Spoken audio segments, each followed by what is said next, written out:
يا لا لا لا يا لا لا لا يا لا لا يا لا لا لا يا لا يا لا. Tengok jam. Dia kata, lagi seminit nak buka ni. Dia pun duduk depan makanan nak buka puasa. Dia duduk. Orang tanya, buat apa tu? Tunggu buka puasa. Bila buka puasa ni? Dia pun tengok 30 saat lagi. Kan? Ada tak orang mukmin yang berpuasa ni? Dia kata, alah 30 saat lagi. Takkan Tuhan nak kira 30 saat, makan dulu lah. Ada? Tak ada kan? Kita tunggu. Sehingga kan, kalau 30 saat tu dah masuk sekalipun, kita tak makan. Tunggu azan masjid dulu. Tak tahulah, saya membesar di Ipoh. Jadi saya harap tuan-tuan boleh fahamlah bahasa saya ni. Saya tak belajar lagi bahasa Perlis. Segan nak cakap bahasa Perlis, takut orang ketawa, takut tak kena. Jadi saya duduk di Ipoh. Ipoh ni dia punya waktu solat dia lambat lagi daripada Kuala Lumpur. Jadi bila azan kat TV, kat Ipoh tak masuk lagi. So kita kena tunggu. Kita pun tutup lah. Bila masuk je azan kat TV tu, tutup TV. Sebab apa nak dengar azan kat Ipoh pula? Tengok jam macam dah masuk, tapi masjid tak azan lagi. Walaupun jam dah masuk, masjid tak azan, kita tak puas hati nak tunggu azan kat masjid tu. Padahal mungkin waktu dah masuk. Cuma muazzin tu tak azan lagi. Pasal apa? Sebab dia makan dulu, baru azan. Dia minum sikit kan. Mana tahu tiba-tiba dia minum, sedap pula air ni. Habis satu balang dia minum, baru dia azan. Lambatlah sikit. Kita tunggu. Tak buka lagi yo. Tak buka lagi. Pasal apa tak buka lagi? Belum azan lagi. Dah masuk dah ni. Tak, tunggu azan kat masjid. Diajar untuk jaga masa. Kita diajar untuk jaga masa bila masuk dalam bulan Ramadan. So dalam bulan Ramadan ni Allah Ta'ala didik kita dengan pelbagai perkara. Diajar untuk ikhlas, diajar untuk jaga masa, diajar untuk jangan riak, dan diajar untuk amanah. Terasa diri dikawal sentiasa oleh Allah. Dan disebut juga oleh para ulama, puasa ni bila Allah Ta'ala kata untuk dia, sebab apa istimewa? Sebab puasa ni di antara ibadat yang panjang. Di antara ibadat yang panjang. Apa ibadat yang paling panjang dalam agama? Agak-agak tuan-tuan, apa ibadat yang paling panjang sekali?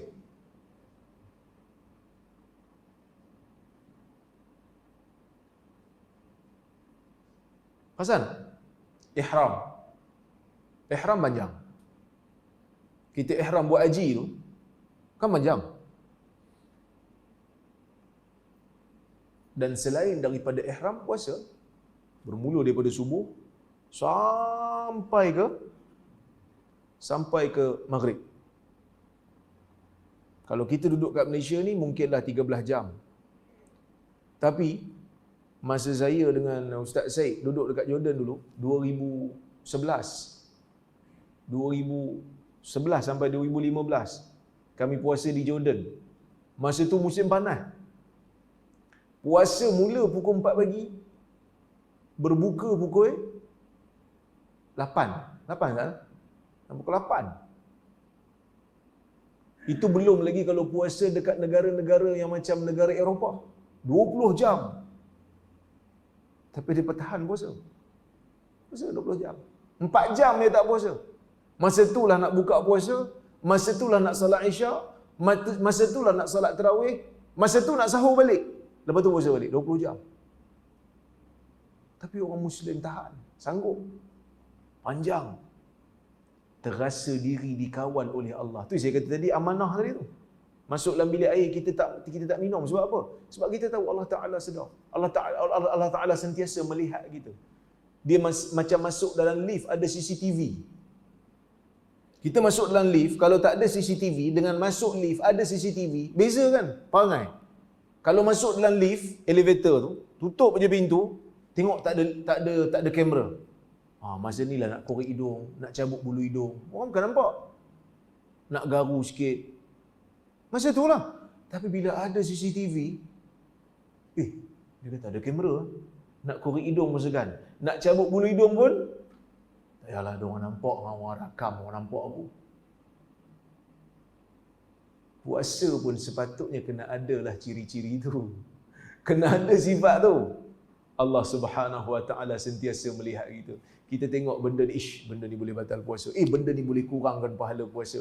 Sebab tu Nabi SAW menyebutkan wasiyamu junnah. Dalam hadis ni Nabi riwayatkan wasiyamu junnah. Puasa itu perisai. Kata Ibnu Ashur, apa maksud junnah? Dalam hadis riwayat Ibnu Majah, Nabi kata junnatun minan nar. Junnatun minan nar ni perisai daripada neraka lah. Sebab puasa ni istimewa yang saya sebut tadi tu. Ibn Ashur kata boleh juga maksud perisai daripada penyakit-penyakit. So bila kita masuk dalam bulan puasa, kita jaga makan. Tak makan siang tu, tahan nafsu, kawal nafsu. Dia ada beza kawal nafsu, kontrol nafsu dengan bela nafsu, ada beza. Dalam bulan puasa ni kita bukan disuruh untuk bela nafsu. Tahu bela nafsu? Tengok sesuatu, barang makan, nanti dulu dia kata. Belum masanya lagi. Sabar wahai nafsu. Masuk je Ramadan, dia punya makan sampai tertongging makan. Sampai terlentang makan, itu tak betul. Makan sekadarnya. Sebab kita nak tarawih pula malam tu. Sebab Nabi SAW sebut dalam hadis lain, man qama ramadhana imanan wa ihtisaba ghufira lahu ma taqaddama min dhanbi. Sesiapa yang menghidupkan malam Ramadan kerana keimanan dan mengharapkan pahala, akan diampunkan dosanya yang telah lalu. Jadi dalam bulan puasa diajar jangan bertengkar. Fa in sabahu ahadun fa in kana yaumu siyami ahadikum, kalaulah hari itu salah seorang daripada kamu berpuasa, fa in sabahu ahad fala yaskhab wala fala yarfas wala yaskhab, jangan disebut perkataan yang kotor, jangan dia meninggikan suara bertengkar. Jangan, Nabi SAW kata jangan sebut perkataan kotor, jangan angkat suara untuk bertengkar. Tak boleh. Untuk apa ni? Supaya kita ada satu kekuatan kawalan diri. Sebab bila masuk bulan puasa, kita lapar. Siang-siang hari, kita lapar. Jadi bila lapar, orang ajak kita bergaduh. Orang ajak kita bertengkar. Orang maki kita, orang fitnah kita. Agak-agak kita ada mood dah untuk cakap elok-elok. Dah lapar ni. Pagi tadi tak sempat sahur pula dah. Saya bulan puasa tahun lepas. Bulan puasa tahun lepas, ujian pada saya tu kuat sikit lah. Orang duk cut video saya. Video saya berceramah saya tempat. Orang ambil video saya, dia cut luar daripada konteks. Lepas tu dia fitnah. Dia kata Rozaimi kata Allah ni berjisim. Sedangkan saya tak kata macam tu. Tapi sebab dia potong video pendek. Masa tu tuan-tuan, kita dah lah tengah lapar kan. Kita rasa macam, terasa diri tu macam nak maki. Teringat hadis ni. Fala yarfas wala yaskhab. Jangan sebut perkataan kotor. Jangan bertengkar. Jangan bertengkar lah kata orang Perlis ni. Jangan bertengkar. Jangan hingar. Kawal diri. Fa in sabahu ahadun aw qatalahu falyaqul inni mru'un sha'im. Kalau ada orang ajak kita bertengkar, katakan aku sedang berpuasa. So dalam bulan puasa ni pun ada satu lagi keistimewaan, kawal diri. Self control. Sebab kalau dalam bulan puasa kita boleh kawal diri. Jangan marah, jangan maki orang, jangan kutuk orang, jangan mencarut. Waktu lapar pun kita boleh kawal. Waktu kenyang insya-Allah kita boleh kawal. Tapi ada mungkin sebahagian manusia ni, dia jadi Ramadhani, dia bukan jadi Rabbani. Sebab itu para ulama dia pesan kat kita, dia kata kun Rabbaniya. wala takun ramadhaniya. Kamu jadi rabbani. Kita dalam bulan puasa ni kita nak jadi hamba Tuhan, bukan hamba Ramadan. Sebab ada di kalangan manusia bila masuk bulan Ramadan jadi baik, jadi rajin. Keluar je bulan Ramadan, dia balik kopi itu jugalah. Dia jadi seperti mana dia asal sebelum masuk bulan Ramadan. Ini salah. Sebab tu Allah Ta'ala sebut dalam Quran, Ya ayyuhalladzina amanu kutiba alaikumus siyam kama kutiba alal ladzina min qablikum la'allakum tattaqun. Wahai orang beriman, diwajibkan, ditentukan ke atas kamu, ditetapkan ke atas kamu untuk berpuasa seperti mana kewajipan itu dikenakan, diwajibkan ke atas orang-orang sebelum kamu. Mudah-mudahan kamu bertakwa. Puasa adalah satu madrasah, satu sekolah. Ramadan ni satu sekolah, dijadikan pelbagai ibadat. Puasa tu sendiri memberikan pelbagai elemen untuk menjadikan diri tu baik. Dengan sifat mukmin, ada sifat amanah, ada sifat sabar, ada sifat syu'ur bil muraqabah. Apa syu'ur? Rasa diri dikawal oleh Tuhan. Self control, jangan maki orang, jangan angkat suara, tahan diri. Ada dalam bulan puasa ni. Jadi kebanyakan bila masuk bulan puasa, channel TV pun tayangkan tayangan yang baik-baik. Baru ni heboh satu drama. Saya tak tengok, tapi ramai orang duk cakap. Drama yang ada unsur soft porn. Apa soft porn? Agak lucah, yang ada sedikit elemen lucah. Dikatakan drama tu akan ditayang bulan Ramadan. Ramai di kalangan kita yang marah, kecam. Sebab dia kata bulan puasa ni kau nak pergi tayang drama macam ni, orang tengah puasa. Sebab tu bila kita masuk je bulan Ramadan, aktiviti ataupun drama-drama puasa semua ke arah kebaikan. Baguslah tu. Kan artis-artis pun semua kalau sebelum Ramadan nyanyi lagu yang tak tentu hala, masuk bulan Ramadan terus nyanyi lagu Selimut Putih.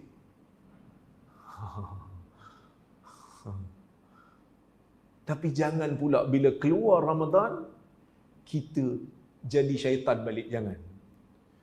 Kerana Ramadan tu 30 hari tu kita dah kawal diri, kita dah ada sifat amanah, kita dah ada sifat sedar yang Allah Ta'ala sentiasa lihat kita. Kita dah tak maki orang, kita dah tak bertengkar dengan orang. Sepatutnya bila keluar bulan Ramadan, kita membawa gelaran muttaqin, membawa gelaran orang yang bertakwa. Tak fitnah orang dah. Sepatutnya. Tapi ada sebahagian orang, dia menjadi Ramadhani. Dia menjadi penyembah Ramadan. Masuk bulan Ramadan, masjid jadi ramai. Ramai orang datang. Terutamanya pada malam satu Ramadan. Ramai datang nak sembahyang tarawih. Sebelum PKP lah. Tapi tahun ni dah tak ada dah, Alhamdulillah. Dengar cerita 1 hari bulan 4 ni, Covid pun nak balik kampung lah. Tiket dah beli. Dah siap-siap nak balik lah. So kita boleh mengimarahkan masjid. Malam satu Ramadan penuh. Sebab tu kalau ustaz-ustaz nak bagi tazkirah Ramadan pun dia akan pilih yang awal-awal. Sebab dia kata awal-awal ni masjid penuh. Syok nak bercakap.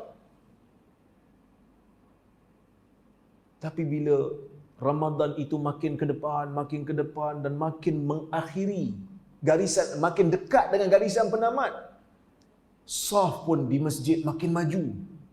Iaitu makin maju ke depan. Makin maju ke depan, makin maju. Kerana iman kepada Lailatul Qadar itu telah bertukar kepada Lailatul Qamdar.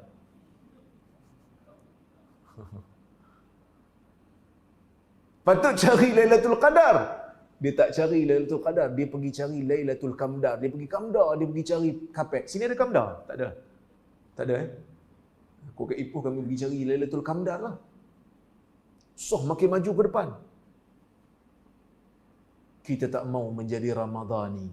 Kita tak mau menjadi orang yang menyembah Ramadan. Apa itu menyembah Ramadan? Selagi ada Ramadan, maka selagi itulah rajin. Keluar je Ramadan, lebuh. Dan kita sedar Ramadan ni Allah Ta'ala bagi latihan. Sebab itu bila Nabi sebut dalam hadis Abu Hurairah, Nabi kata, "Idza jaa Ramadan, futihat abwabul jannah wa ghulliqat abwabun nar wa sufidatis syayatin." Bila masuk bulan Ramadan akan dibuka pintu syurga. Pintu syurga akan dibuka. Buka pintu syurga begitu banyak dengan pelbagai pakej ibadat. Ada pintu puasanya, ada pintu salatnya, ada pintu qiyamnya, ada pintu sedekahnya, macam-macam jenis. Ada pintu tilawahnya, macam-macam jenis kategori ibadat yang ada. Tiba-tiba keluar Ramadan, kita tak dapat nak konsisten dalam beramal. Itu rugilah. Tak dapat konsisten dalam beramal. Lebih malang lagi, bila masuk bulan Ramadan pun tak latih diri untuk jadi baik. Sebab itu dalam hadis Nabi SAW dilihat oleh para sahabat menyebutkan amin, amin, amin. 3 kali amin. Apa maksud amin? Ya Allah mustajabkan. Ya Allah mustajabkan. Ya Allah mustajabkan. Para sahabat tengok Nabi naik mimbar sebut amin, dia pelik. Turun-turun daripada mimbar, para sahabat tanya, "Ya Rasulullah, tadi kami dengar engkau sebut amin, amin, amin. Apa dia tu? Apa yang amin tu?" Nabi SAW menyebutkan, "Tadi datang kepada aku Jibril. Maka dia menyebutkan 3 benda. Yang mana Jibril kata, raghama anfu 'abdin adraka abawaihi 'indal kibar falam yudkhilhul jannah." Malang bagi seorang hamba apabila ada dapat ibu bapanya dalam keadaan mereka sudah tua. Dia hidup waktu ibu bapanya tua, tapi tak masuk ke dalam syurga dia sebab berbakti. Dia tak dapat berbakti pada ibu bapa dia. Sedangkan itu adalah medan untuk dia buat pahala. Kau sebut amin wahai Muhammad. Sebutlah, ya Allah mustajabkan doa ni. Maka Nabi pun kata amin. Satu lagi doa. Malang bagi seorang hamba apabila zukirta indahu falam yusalli alaik. Apabila nama kamu disebut di sisinya wahai Muhammad dan dia tidak berselawat ke atas kamu. Malang dia ni. Kau sebut amin wahai Muhammad. Nabi pun kata amin. Jibril kata lagi, raghama anfu 'abdin adraka Ramadan falam yughfar lahu fansalakha falam yughfar lahu. Malang bagi seorang hamba apabila Allah memberikan kepadanya rezeki untuk hidup dalam bulan Ramadan, tapi bila Ramadan itu berakhir, dia tak dapat pengampunan. Masuk Ramadan dengan tak masuk Ramadan sama je dia. Keluar Ramadan lagilah sama. Orang macam ni kata Jibril akan rugi, akan malang. Sebut amin wahai Muhammad. Nabi Muhammad pun kata amin. Jadi kita bila masuk dalam bulan Ramadan ni, sepatutnya ia menjadi, betul, ia pesta ibadah. Adanya tarawih, adanya puasa, adanya tilawatul Quran. Sebab bulan puasa ni memang bulan Quran lah.